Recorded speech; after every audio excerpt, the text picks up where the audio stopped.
সাকিব আল হাসান তো একটা complete package. Bowling, batting, fielding, direct হিটে রান আউট, ক্যাপ্টেন্সি, কি বা পারেন না এই লোকটা, সবকিছুতেই লেটার মার্ক।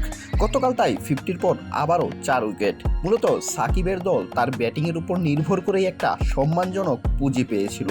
পরে বল হাতেও নায়ক বনে যান এই অলরাউন্ডার। তার ইন্ডিভিজুয়াল অলরাউন্ডিং পারফরমেন্সেই গ্লোবাল সুপার লিগে শুভ সূচনা করেছে তার দল দুবাই ক্যাপিটালস।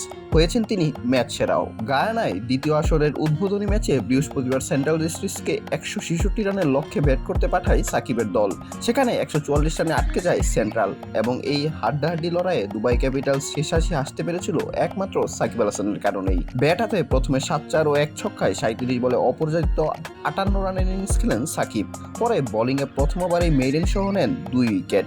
সেখানেই প্রায় ম্যাচটা ডিসাইড করে দেন এই অলরাউন্ডার। ওয়ালটন এখন দেশের সীমানা পেরিয়ে পৌঁছে গিয়েছে 50টিরও বেশি দেশে।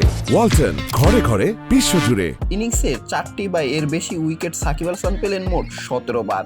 20 বার পেয়ে এই তালিকায় উপরের দিকে আছেন শুধু আফগানিস্তানের রাশিদ খান। প্রায় 6 মাস পর স্বীকৃত ক্রিকেট ফিরে গেল মে মাসে পাকিস্তান সুপার লিগের লাহোর কালান্দার্সের হয়ে 3টি ম্যাচ খেলেছিলেন সাকিব। অবশ্য সেখানে খুব একটা বেশি ভালো পারফরমেন্স করতে পারেনি 38 বছর বয়সী এই অলরাউন্ডার। কিন্তু গতকাল সাকিবের পারফরমেন্স ছাড়া বলার মতো কিছুই করতে পারেনি দুবাইয়ের বাকি 10 জন খেলোয়াড়।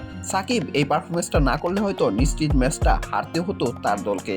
তাই তো ম্যাচ শেষে সবাই সাকিবের প্রশংসায় পঞ্চমুখ। বাংলাদেশ ক্রিকেট বোর্ডের ক্রিকেট পরিচালনা বিভাগের ইনচার্জ শাহরিয়ার নাফিস নিজের অফিসিয়াল ফেসবুক পেজে লিখেছেন, কিছু বলার নেই। সাকিবের প্রশংসায় সাবেক পেসার রুবেল হোসেন লিখেছেন, সচিন টেন্ডুলকার বলেছিলেন, একজন সাকিব আল হাসান 10 বছর পর পর জন্ম নেয়। বাংলাদেশের ক্রিকেট আপনাকে মিস করছে ভাই। নাসির হোসেন লিখেছেন, বাংলাদেশ ক্রিকেট আপনাকে অনেক মিস করবে। সুতরাং এইসব কথাই বলে দেয় গতকাল সাকিবের পারফরমেন্স কতটা ইম্পর্টেন্ট ছিল। অঙ্কুর গোমেজ, বিডি আর্কাইভ স্পোর্টস।